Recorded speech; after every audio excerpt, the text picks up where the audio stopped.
Mina olen Alina. Mina olen Karl.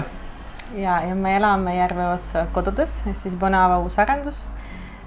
Ja varem oleme elanud Mustamäel enda kodus, aga see oli natuke väiksem. Ja siis tekkis soov vaadata endale uut kodu. Ja nii olemegi siin detsembrist enne aasta on ju.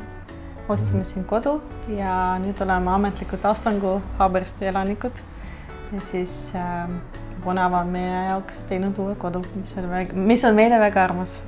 Meil oli nagu suureks eelistuseks, et me saaks endale täiesti värsket uut kodu, kus pole keegi varem elanud. Ja siin oli nagu täiesti valged seinad ja valge köök ja kõik oli valge. Kuigi kena ja värske, siis kohe esimene mõte tekkis, et võiks nagu luua oma stiili. Ja kui varem olime rohkem sellise Skandinaavia stiili fännid ja monokroom, siis kuidagi selle kodu puhul seda tunnetust enam ei olnud. Tahtsime värvi, tahtsime värskust, uusi ideid. Mina võin ainult rääkida ja planeerida ja töömees mul on siin samas. Tema siis täiega fännib neid igasuguseid DIY projekte ja siis värvis. Mul on isegi terve hunnik videosid, kuidas ta nagu selle aegluupis teeb need ja värvib ise korraga ära, sest mulle ta ei luba seda teha. Ega sa ei tahtnud ka ju? Ma kardan, et mul midagi välja ei tule. Sattus Bonava ette oma siis nagu uute majadega. Mustamäele me ei soovinud, sest ma elasin Mustamäes, mõtlesin Mustamäelt Mustamäele kolida on ka nagu selline igaveits. Ja proovisime, käisime Astangut vaatamas, aga mida rohkem läks kevade poole, seda rohkem, isegi detsembris juba talvisel ajal oli siin aru saada, siin hästi palju rohelist. Rohelust üleüldiselt või siis rohelist loodust, just. No igat pidi, ma arvan, et Astangu on täiesti avastamata maailm paljude inimeste jaoks. Et mis on hea, meil oli selle võrra võib-olla eelis, et siin ei olnud nii populaarne veel sellist nagu tungi ei olnud.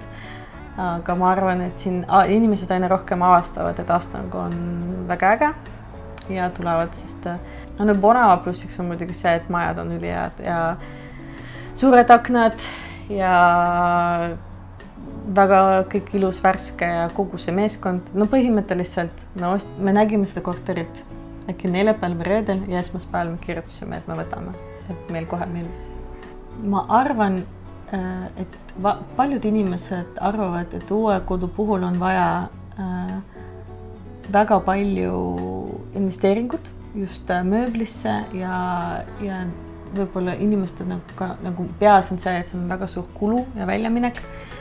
Küll ta on, aga meie näiteks idee oli kohe sisustada kiiresti, väga ägedalt, aga kuidagi IKEA Hacks on näiteks väga äge trend, mida inimesed kasutavad.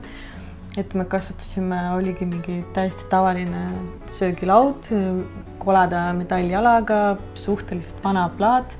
Karl käis töökojas, tegi sellest üliägeda vinge laua, mida me muidu nägime mingi 1000 euro eest on ju ja meie kulu oli mingi natuke üle 200. Et selles suhtes, kui sa viitsid ja tahad, siis võib ka nagu väga ägedatest nagu vanakraami kauplustest ja IKEA asjadest teha väga omapärase kodu.